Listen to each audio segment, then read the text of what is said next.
Alright everybody, thanks for coming. Some more people will probably trickle in, but we're just going to kind of get started. Before I introduce Mr. John Ing, who's going to be giving first part of the presentation, I want you all to be aware and just up to speed on all the documents and different things you guys need to sign. So after I'm kind of done going over this, if you guys can come up to this table and make sure that you have every one of these things or have signed every one of these things, just so that we can all be up to date on everything. So the first thing is just sign-in sheet. If you haven't signed in, just sign on the sign-in sheet. And then this big packet is for you guys to take. It is the official undergraduate and graduate rules and requirements guidelines. So take this, read this over, and then the biggest and most important part is that you guys have to sign it. So your team has to sign it. You can't compete unless you sign it. So make sure you guys do that. You don't have to sign it today because you're just getting it now. So don't feel like you have to sign it right now. But take it home, look it over, and bring it back and sign it. So that's the first thing. And then second, if you guys haven't, if you guys weren't at the last workshop, we gave the NDAs out. This is just, we did that right away because we want you guys to be aware. As soon as you guys start talking about your ideas, you guys are protected from other people from stealing your ideas. So this is to protect you guys, to make sure that no one else in the room is going to steal your idea because you're signing this. So make sure you guys sign this. And then this has been updated. This is the last workshop, but this is the outline and example document. So this is updated. So even if you got it last time, I encourage you to get this one. It has some updated information on the outline, so like the financials and marketing. That has been, I think the financials are the same, but some other sections have been changed. And then the example document's going to be updated too. So that's going to be what you're going to want to look at. And specifically for tonight, the financial section, which is what we'll be going over, will be super helpful. So if you don't have a printed copy or an online copy available to you guys easily, definitely use this for tonight. And then lastly, the competition day time slots. So since you guys are here tonight, you guys get first dibs on when you want to present. So on the 30th, on Saturday, we're going to have, depending on how many teams there might be some teams that drop out in between now and then. But as of now, there'll be roughly 17 slots. So if everyone stays in it, everyone competes from now until then, there'll be 17 slots. So if you want to go, you only want to be the very last team to compete, write your team name on number 20 or 19 or 18, you'll be towards the end. If you want to be one of the first teams to compete, 1, 2, or 3. If you don't really care, just still sign up and you'll be somewhere in the middle. But this is basically just you guys kind of first dibs. If you really want to be first, there you go. If you really want to be last, there you go. And obviously this is a rough estimate based on how many teams we have. So the time is going to change, most likely for sure, unless you're the first team going at like 9:15, 9:30. But you'll just know the order. So this is just the order. It'll all get condensed towards the end. But there you guys go. And some worksheets from the last workshop, if you guys lost those or want to pick those up. And that's it. And it'd be good too if you guys make a name tag just so that we can all know your guys' names and it can be more interactive that way. So take a couple minutes to come do that, get some more food, and then John will start in a few minutes. Sound good? Cool. Thank you guys. The last thing, if you guys have not yet talked to me about wanting a mentor, definitely send me an email with your guys' updated product name and as good of a description about what industry you guys are in as possible. If you have a mentor in mind, or you've already talked to me, or if you already have something set in stone, don't worry about it. But if you are looking for a mentor, we can help you find a mentor through the people that have said they'd like to help teams in the past. So please send me an email, though. I don't need you guys, just don't tell me right now. Send me an email. And like I said, your company name and the industry you're in, I'll try to match you up with a person who's in a similar industry as you, and they will hopefully be able to offer like an hour or 2 of their time between now and the competition to be able to go over things with you, answer questions, look at things more deeply, and help you with that. So send me an email, and that will be super helpful. I'll run it on board. Can we switch mentors? Like if we have a mentor right now, but yeah, totally. that mentor has 10 people. Totally. Yeah, absolutely. Yeah. Alright, it's all yours. Right. Well, let's see, what time is it? So technically it's still, I guess, good evening / afternoon. How's everyone doing? Excellent. First off, thank you for making the time. I know towards the end of the day, I was a student many years ago. And I can vouch that by the end of the day, depending on what the class schedule is like, kind of a little bit little bit empty on the tank. So I appreciate you making the effort to come out. So I'll try to make this as interesting as possible. Finance actually is pretty interesting, as you will find out. So let me first kind of introduce, I guess, our discussion this afternoon, this evening with a video, okay? Here it is.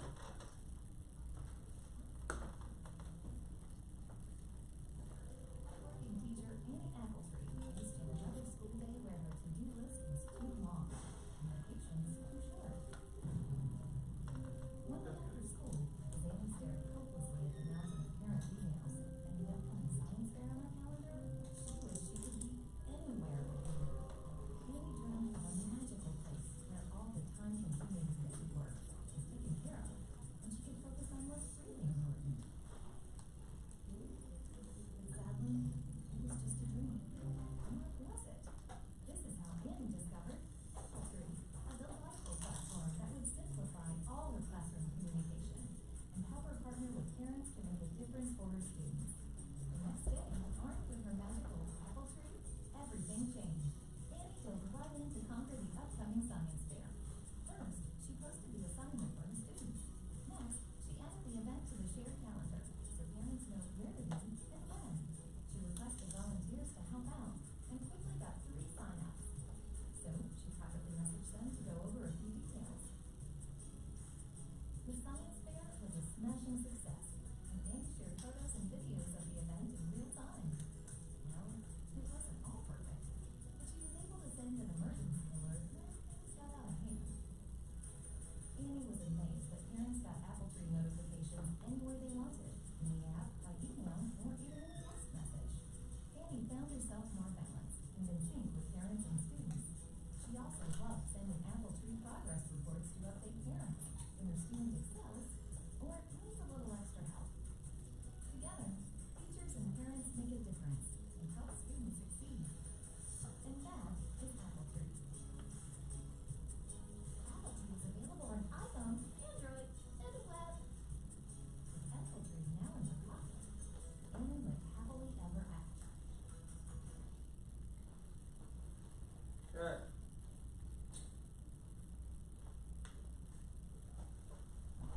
So, that was my first startup. Summer of 2010. A good friend of mine, Edmund, at that time I had already been as an investment banker for about 15 years in mergers and acquisitions. So what that meant was I focused on sell-side advisory. So in a nutshell, I helped sell companies. I had transitioned out of that and was actually in a period of just figuring out what I wanted to do next. I actually started Ing Advisory Group, which is my own firm, which did M&A consulting and financing, things like that. So Edmund knew what I did. So he said, one day he gave me a, hey John, would you mind meeting me up for some coffee?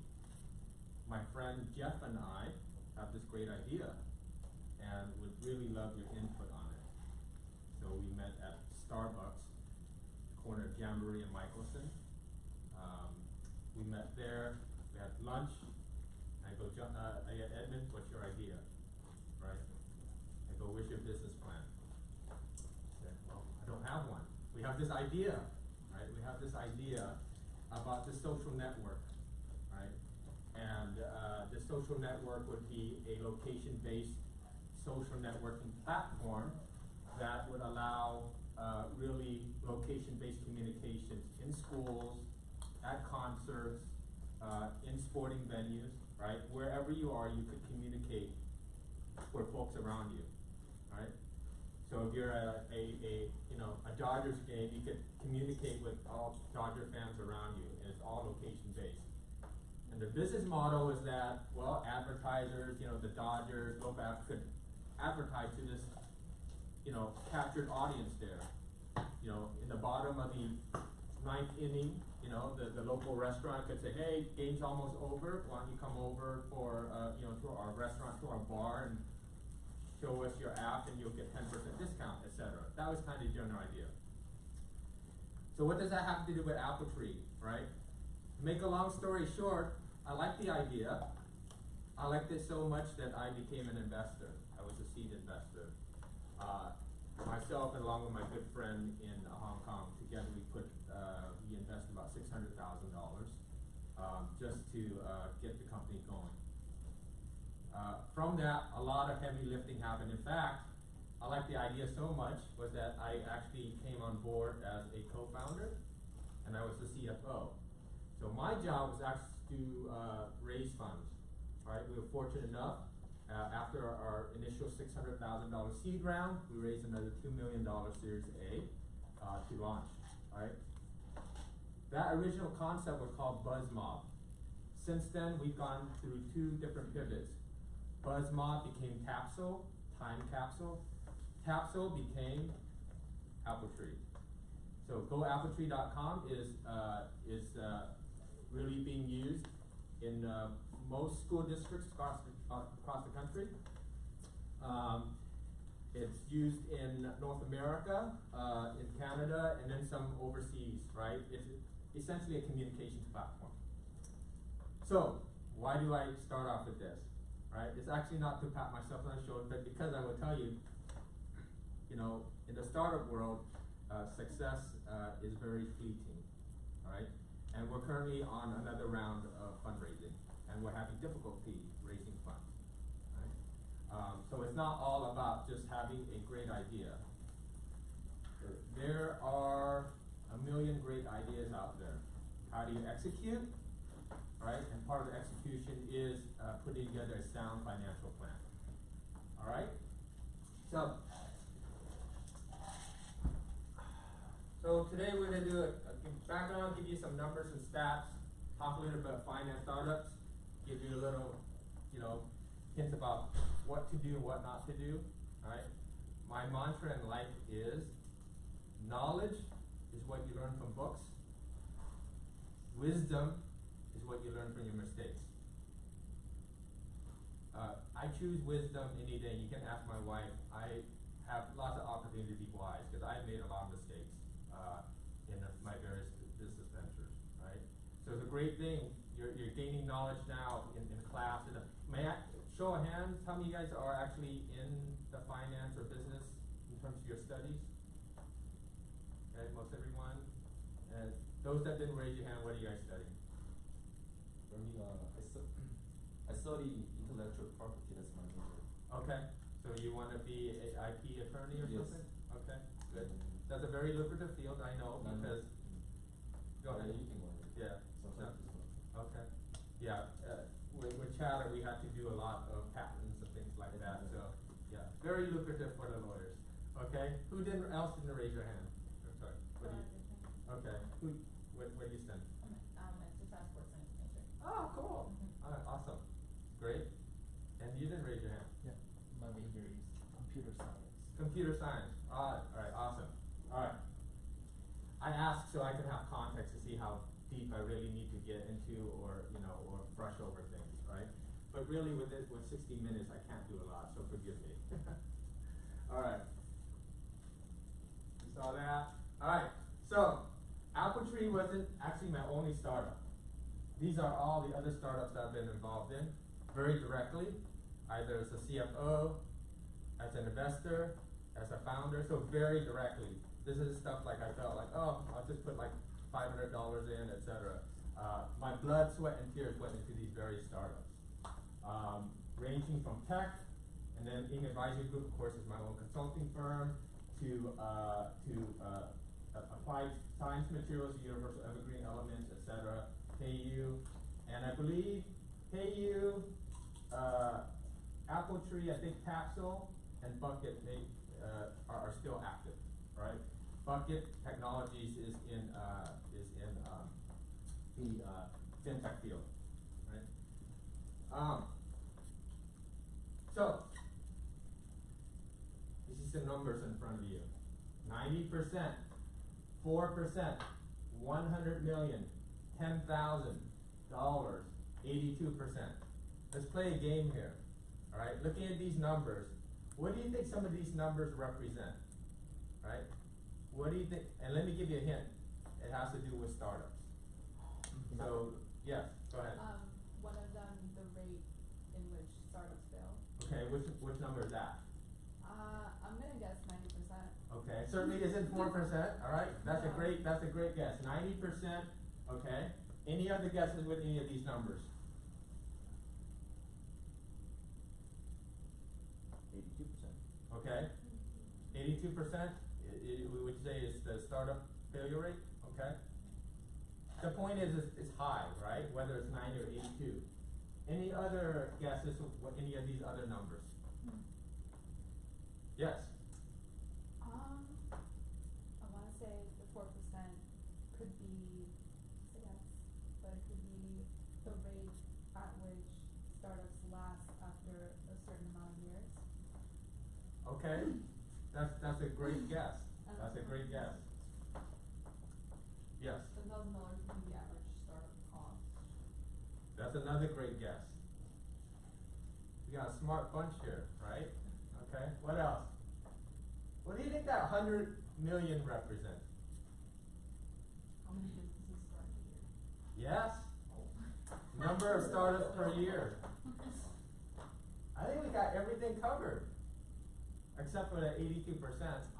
But that 82% is very relevant. Keep that in the back of your mind. What do I mean by that? So, we're right. So, those statistics become very sobering statistics. Okay? Recent research by Small Business shows that 90% of new startups fail. Right? 2, 4, 6, there are 10 people in here. Right?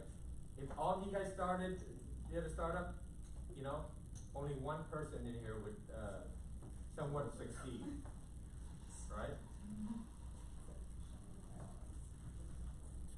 Of all small businesses started in 2011, 4% made it to the second year. Okay? According to the Wells Fargo Small Business Index, $10,000 is the average amount of startup capital required by a small business owner. They're very, very good guess. According to GEM National Report, more than 100 million startups are launched every year, which is about 3 startups per second. I think that's kind of high, I'm trying to imagine it, but hey, it's in the research, so it must be true, right? But the point being, there are a lot of startups, right? Right? You may think you're unique, you think you may have the best idea and all that. For every one of you, there are probably hundreds out there that are thinking about the same thing. So how do you differentiate yourself? The last stat, in red, larger font, according to US Bank study, 82% of businesses that fail do so because of cash flow problems. Right? To even shorten that, 82% of businesses that fail do so because of finance. Hence, we have a workshop this afternoon talking about finance as a primary component. I know last week you guys, or the last session you guys talked about marketing, correct? So we got marketing, finance, and I think the next one, which I did last year, would be talking about your pitch, right, your presentation. But finance is a very critical component. The role of finance, right? Finance is the elixir that assists, and by the way, we'll have this PowerPoint shared with, Josh, and he'll share it out, right? Finance is the elixir that assists in the formation of new businesses and allows businesses to take advantage of opportunities to grow, employ local workers, and in turn, support other businesses and local, state, and federal government through the remittance of income taxes. The strategic use of financial instruments such as loans and investments is key to the success of every business. Financial trends also define the state of the economy on a global level. So central banks can plan appropriate monetary policy. So the punchline to that very long statement is that finance drives most everything, whether you like it or not. So, what factors contribute to business success, right?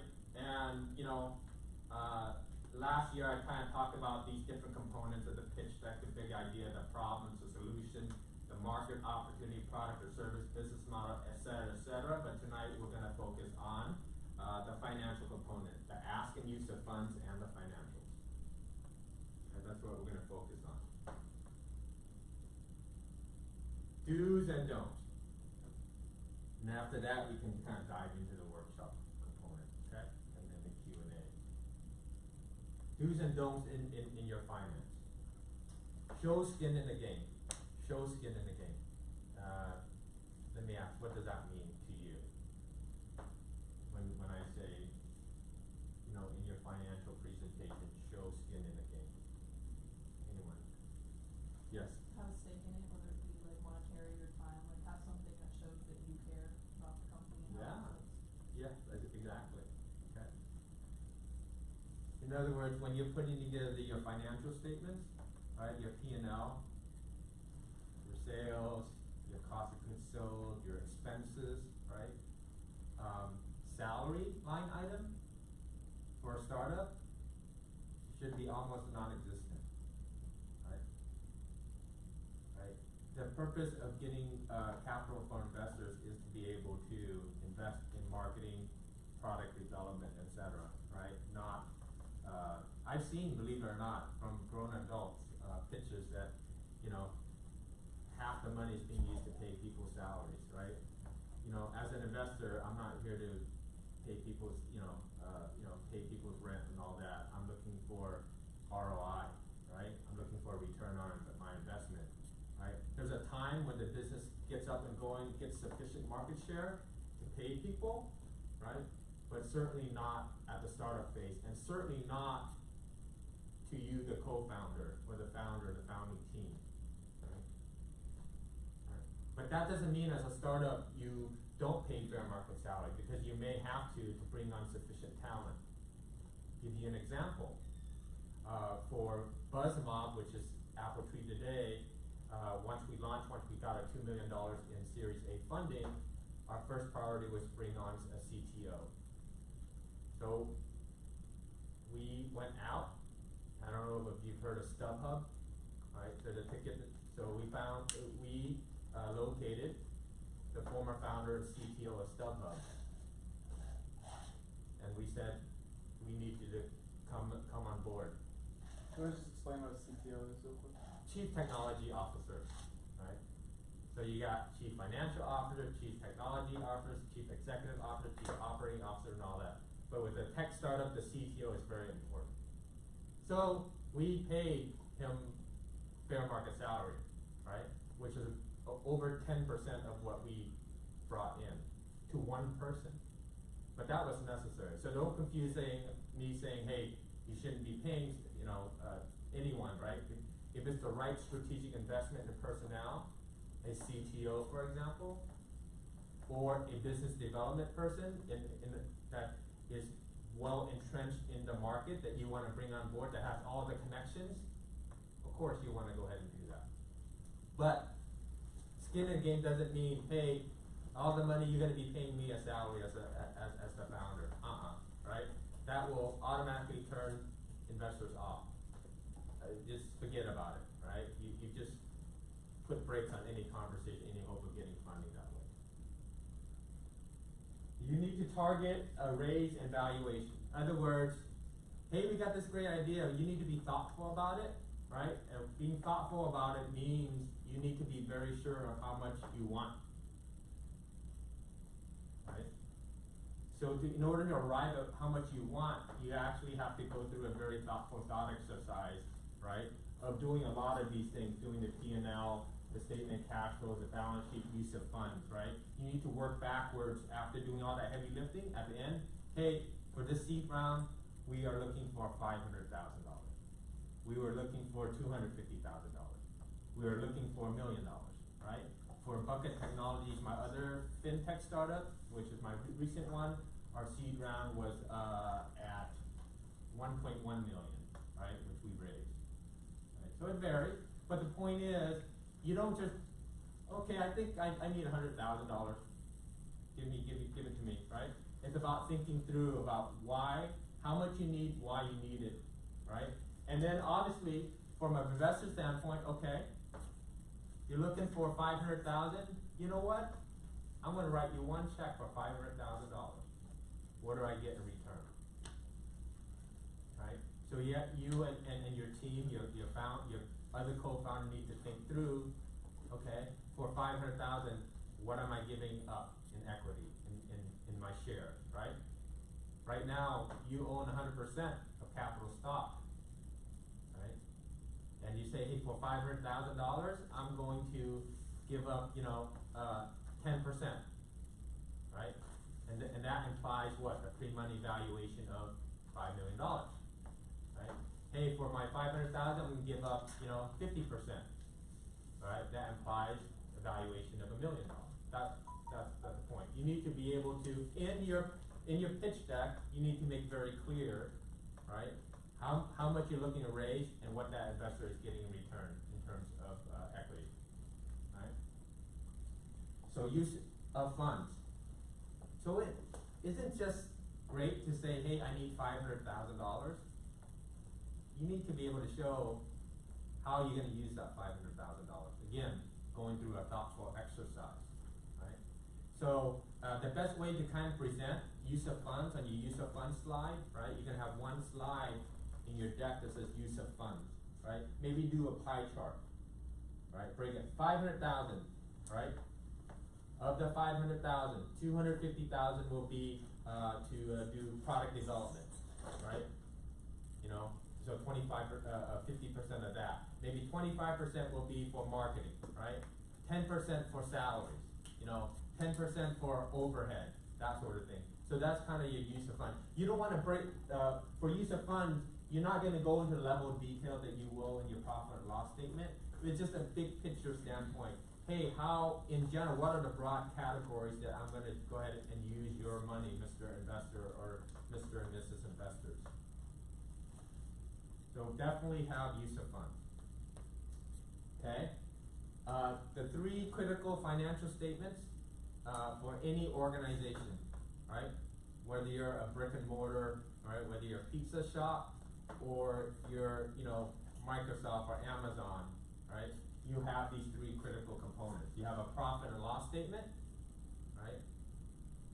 Your profit and loss statement is essentially that, literally, what, your profit or loss is, right? That includes your revenues, what you get coming in from sales, minus your cost of goods sold. How much is it costing you to sell these things, right? You're selling a widget for, $10 each, and you're buying that widget from a manufacturer or wholesaler for, $250, right? Right? Your cost of goods sold is $250, and your gross profit is $750, right? So gross profit is revenue minus cost of goods sold, right? And then once you have your gross profit, you have to go ahead and take into account your operating expenses, right? And that is rent, salaries, utilities, whatever, everything else, right, is your overhead. And then net out of that is your net income and loss. And hopefully that number, net income, is in black and not in red, right? So that's the profit and loss statement. And then the profit and loss statement captures, how the business is really doing over a period of time, right?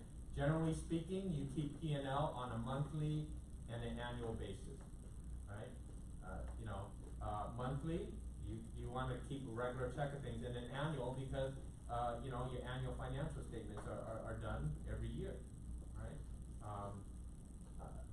Then you also have what you call your statement of cash flows. Statement of cash flows, I don't think is in the handout, right? But who's familiar with a statement of cash flows? Yes? Okay, what's a someone explain to me what a statement of cash flows is. Anyone? All right, go ahead. No? All right, go ahead. It's where you take your change, or you're looking at the change in cash based on whether it's from an operating activity, an investing activity, or a finance activity. So you take your beginning cash balance from the beginning of the fiscal period, you see where your cash is gone, and then you get to your change in cash and your final ending balance. Okay. And what's the point point behind the cash flow statement. To see where your money's going. And also, to see, a P&L statement and even a balance sheet can be really tricky. I can show you a P&L statement that has significant profitability, right? But I can paint a picture of a business that is going down because of cash flow, right? Because business isn't just about selling goods and making profit and all that. If you do that over a long haul, great. What the cash flow statement captures is your investments, capital expenditures, right? And how fast you're collecting your AR, how slow you're paying your AP, right? It's great to go ahead and sell, $1 billion worth of goods, but your customers aren't paying you, i.e. your AR, or not paying you on time, so that you can pay your vendors.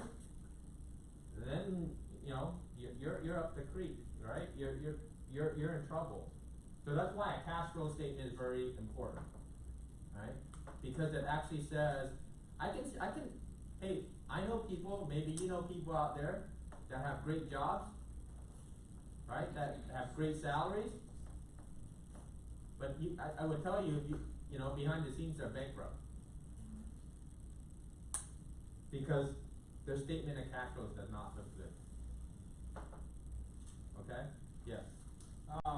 For clarification, when you guys are looking at your plan, the statement of cash flows and the balance sheet, it's technically under the optional sections. Oh, okay. It's not really optional in a business plan, but in terms of this, you don't want to put that on your plan unless you're 100% confident that your numbers are right. Because like you said, a balance sheet can be very tricky, and if your numbers don't line up, Yeah. the judges will call you on that, and that's going to do more harm to your presentation than good. Yeah. So if you have those numbers and you're good at those numbers, put them on there. If not, leave them out of there and be ready to tell the judges, like, I don't totally know my numbers, that's what I'd like to bring on in terms of an investor or additional support. Yeah. So that's kind of what you guys have to think about in terms of if you want it in your plan or not. Okay, that's great. Good to know. But I'm just telling you from the real world what investors are looking for. And Exactly, yeah. honestly, that's what you need to know, right? And the balance sheet measures what? An organization's net worth, right? What you have in the bank, what your customers owe you, your fixed assets, machinery, equipment, land and building, minus what you owe your vendors, what debt you have, line of credit, long-term debt, etc. That equals your stockholders' equity, your net worth, right? So organizations, just like people, have net worth, and that's what the balance sheet is for. Don't, and I think I mentioned this, focus on salaries versus product development and marketing, right? So make sure that when you're developing your P&L, that you show very clearly that, in terms of how you're using your money, all right? At least for savvy investors, they want to make sure you're investing in the right things, right? And the salaries line item better not be material, right? I think for Chatter, which was our corporate name for BuzzMob, I came on board. I put in, me and my friend in Hong Kong, we put in the money. I came on board full. I didn't take a salary.